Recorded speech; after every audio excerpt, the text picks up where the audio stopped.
ఈ సంగతులను ఆజ్ఞాపించి బోధించుమో, నీ యవనమును బట్టి ఎవడో నిన్ను తృణీకరింపనీయకుము. కానీ మాటలో, ప్రవర్తనలో, ప్రేమలో, విశ్వాసములో, పవిత్రతలో విశ్వాసులకు మాదిరిగా ఉండుము. హల్లెలూయా. తిమోతి గారు దేవుని సేవ చేస్తున్నటువంటి క్రమంలో యవన ప్రాయంలో ఉన్నటువంటి దేవుని సేవకుడు, సంఘానికి నాయకుడిగా దేవుడు అనేటువంటి వారు, అక్కడ చాలామంది క్రైస్తవులు ఉన్నప్పటికీ, అక్కడ చాలామంది దేవుని బిడ్డలు ఉన్నప్పటికీ, అక్కడ చాలామంది పెద్దగా చదువుకున్నవారు ఉన్నప్పటికీ కూడా తిమోతి చిన్నవాడైన దేవుడు అనేటువంటి వారు తిమోతిని ఆ సంఘానికి నాయకుడిగా ఏర్పాటు చేశాడు. ఎప్పుడైతే ఈ తిమోతి గారు నాయకుడిగా ఏర్పాటు చేయబడ్డాడో, ఈయనకైనా పెద్దవారు, ముసలివారు, లేకపోతే ధనవంతులు, డబ్బున్నవారు, జ్ఞానము కలిగిన వారు, చదువుకున్నవారు తిమోతి గారి యొక్క జీవిత విధానాన్ని పరిశీలించడం ప్రారంభించారు. ఎందుకు? ప్రతి యవనస్తులు కూడా నేర్చుకోవాలి. తిమోతి గారి యొక్క జీవిత విధానాన్ని పరిశీలించడం ప్రారంభించారు. ఆ సంఘంలో ఉన్న నాయకులు, పెద్దలు, చదువుకున్నవారు, చదువులేని సంఘంలో ఉన్నవారే కాకుండా గ్రామంలో ఉన్నవారు, చుట్టుపక్కల ఉన్నవారు, బంధువులైన వారు అందరూ కూడా తిమోతి గారిని దేవుడు ఒక స్థానంలో పెట్టాక జనాలందరూ ఎవరేమనలేదు.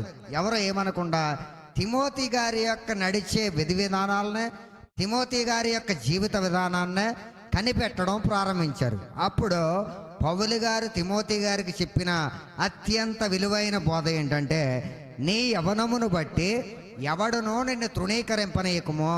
అంటే నువ్వు చిన్నవాడివి కదా, ఎందుకు పనికిరాని వాడివి కదా, నీకు చదువు లేదు కదా, నువ్వు జ్ఞానవంతుడు కాదు కదా, ఇలాగా నేను అనేక మంది అనేక విధాలుగా నిన్ను మాటలు అంటూ ఉంటారో, నిన్ను ద్వేషిస్తూ ఉంటారో, నిన్ను బాధ పెడతా ఉంటారో, నిన్ను ఇబ్బంది పెడతా ఉంటారో. కానీ నీ యవనమును బట్టి ఎవడో కూడా నిన్ను తృణీకరించకుండా ఉండాలంటే నువ్వు చేయాల్సింది ఏంటంటే, మాటలోను, పవిత్రతలోను, ప్రవర్తనలోను, ప్రేమలోను, విశ్వాసంలోను విశ్వాసులకు మాదిరిగా ఉండుమో. ఎందుకు చెప్పాడు ఈ మాట? ఎప్పుడైనా కూడా ఎవరికైనా ఒక స్థానం వచ్చిన తర్వాత ఈ సమాజం ఏం చేస్తుందంటే, ఆ వ్యక్తి యొక్క నడిచే జీవిత విధానాలనే జాగ్రత్తగా పరిశీలన చేస్తుంది. ఎందుకు? తప్పు చెప్తే బుద్ధి చెప్పి మంచి మార్గంలో పెట్టడానికి కాదు, తప్పు చేస్తే సరైన మార్గంలో పెట్టడానికి కాదు. ఎందుకు కనిపెడుతుంది? ఎక్కడ అవకాశం దొరికితే అక్కడ నొక్కేద్దామని వారి యొక్క జీవిత విధానాలనే పరిశీలన చేస్తూ ఉంటారు. ఏ సేవకుడైనా, ఏ యవనస్తుడైనా, ఏ యవనస్తురాలైనా, ఏ విశ్వాసి అయినా, దేవుని కార్యక్రమంలో పాల్గొనే ఏ మనిషి అయినా కూడా ఈ విషయాన్ని జాగ్రత్తగా పరిశీలనలోకి తీసుకొని ఈ వాక్యాన్ని బట్టి వారి జీవిత విధానాలనే కొనసాగించాలి. పౌలు గారు చక్కగా తిమోతి గారికి బోధించాడు. ఆయన మాటల్లోనూ, ప్రవర్తనలోనూ, ప్రేమలోను, విశ్వాసంలోను, పవిత్రతలోను విశ్వాసులకు మాదిరిగా ఖచ్చితంగా ఉండాలని పౌలు గారు తిమోతి గారికి బోధ చేస్తూ ఉన్నారు. ఎందుకంటే తిమోతి గారు ఆ సంఘములో అందరికన్నా చిన్న వయసు కలిగిన వాడు. కానీ దేవుడు ఏం చేశాడంటే అతను ఏర్పాటు చేసుకున్నాడు. ఏర్పాటు చేసుకున్న తర్వాత అక్కడ ఉన్నటువంటి పెద్ద వారు, జ్ఞానవంతులు అందరూ కూడా తిమోతి గారిని ఏమీ అనట్లేదు. కానీ తిమోతి గారి యొక్క జీవిత విధానాన్ని సున్నితముగా pin to pin, second to second పరిశీలన చేస్తున్నారు. ఎందుకు పరిశీలన చేస్తున్నారో? ప్రేమతో కాదు. ఎందుకు పరిశీలన చేస్తున్నారో? ఎక్కడ ఏ విషయంలో తప్పు జరిగితే అక్కడ ఆ వ్యక్తిని మనం ఖండించవచ్చు, లేకపోతే ఏదైనా జరిగించవచ్చు అని తమ జీవితాన్ని వీరందరూ కూడా పరిశీలన చేస్తున్నారు. అది కనిపెట్టిన పౌలు గారు తిమోతి గారికి విషయాల్ని తెలియపరిచాడు. దేవుని యొక్క మాటలో చెప్పినంత మాత్రాన, దేవుని యొక్క ఉపదేశాలు చెప్పేసినంత మాత్రాన అతను మంచి సేవకుడు అయిపోయాడు, ఉన్నతమైన సేవకుడు అయిపోయాడు అంటే అది ఏమాత్రం కూడా సాధ్యం కాదు. పౌలు గారు చాలా విషయాలు ఇక్కడ చెప్పాడు తిమోతి గారికి. మాటలోను అనగా ఇతను మాట్లాడే మాటలు అనగా వాక్యము బోధించేటువంటి విషయంలోను, ప్రవర్తనలోను, ప్రేమలోను, విశ్వాసములోను, పవిత్రతలు అన్ని విషయాల్లో కూడా విశ్వాసులకు మాదిరిగా ఉండాలి. ఏ విషయంలో మాదిరి లేకపోయినా ఆ సంఘము అనేటువంటిది పూర్తిగా తప్పుదారి పట్టే అవకాశం ఉంది. పైగా అతనే చేయడు, నేను చెప్పేది ఏంటి, నేను చేసేది ఏంటి అన్నట్లుగా వెళ్ళిపోతారు ప్రియమెట్లారు. కాబట్టి పౌలు గారు చాలా క్లియర్ అవుతాడు. మాటలోను, ప్రవర్తనలోను, ప్రేమలోను, విశ్వాసంలోను, పవిత్రతలోను విశ్వాసులకు మాదిరిగా ఉండాలి. నేను వచ్చే వరకు చదువుట యందు, హెచ్చరించుట యందు, బోధించుట యందు జాగ్రత్తగా ఉండము. హల్లెలూయా. హల్లెలూయా.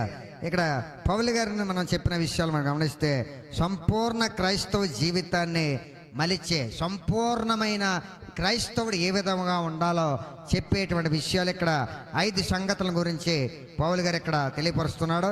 ఇందులో ఏ ఒక్కటి కూడా తీసివేయడానికి అవకాశం లేదు. విచారకరమైనటువంటి విషయం ఏంటో మనం గమనిస్తే ఈనాడు చాలామంది బోధకులు ఇందులో ఉన్నవి చాలా విషయాల్లో తప్పిపోతూ ఉంటారు. హల్లెలూయా. ఈరోజు మనం చాలామంది బోధకుల్లో కానీ సంఘ పెద్దల్లో కానీ విశ్వాసుల్లో కానీ లేకపోతే యవనస్తుల్లో కానీ పెద్దల ఎవరిలో అయినా కూడా వీటన్నిటినీ పాటించేవారు అతి తక్కువ మంది ఉంటారు. బోధకులు మనం గమనిస్తే చాలామంది వీటన్నిటిని కూడా పక్కన పెట్టేసి ఒక దానిలో మాత్రమే మాదిరి చూపిస్తూ ముందుకు వెళ్ళిపోతూ మిగిలిన వాటిని పట్టించుకోవట్లేదు. పౌలు గారు ఇప్పుడు 5 విషయాలు చెప్పాడు. ఈ 5 విషయాలు కూడా సంపూర్ణమైన క్రైస్తవ జీవితానికి ప్రధానమైనవి. మాటలోను, ప్రవర్తనలోను, ప్రేమలోను, విశ్వాసములోను, పవిత్రతలోను ఎవరికి మాదిరిగా ఉండాలి చెప్పలే. ఎవరికి మాదిరిగా ఉండాలి? విశ్వాసం. బాగా వాక్యం చెప్పేస్తే ఉపయోగం లేదు. బాగా వాక్యం చెప్పి అమ్మ నువ్వు అలా ఉండు, నీతిగా ఉండు, జ్ఞానం కలిగి ఉండు, అబద్ధాలు ఆడకు, మోసం చేయకు, అబద్ధాలు అని చెప్పినోడే అబద్ధాలు ఆడేసి చెప్పినోడే మోసం చేసి చెప్పినోడే అన్ని చేసేస్తుంటే విశ్వాసాలకు మాదిరి ఎక్కడ ఉంది? లేదు. అందుకే పౌలు గారు చాలా క్లియర్గా చెప్పాడు, సంఘము దేవుని సన్నిధికి నడిపించే అంతవరకు కూడా ఒక సేవకుడు చనిపోతున్నా కూడా ఇట్టి విషయాలలో ఎక్కడా కూడా తప్పిపోకూడదు. అది చిన్న మాటలో కూడా రాకూడదు ప్రియులారా. పూర్తిగా విశ్వాసులకు మాదిరిగా ఈ 5 విషయాల్లో కూడా కనపరచాలి. ప్రతి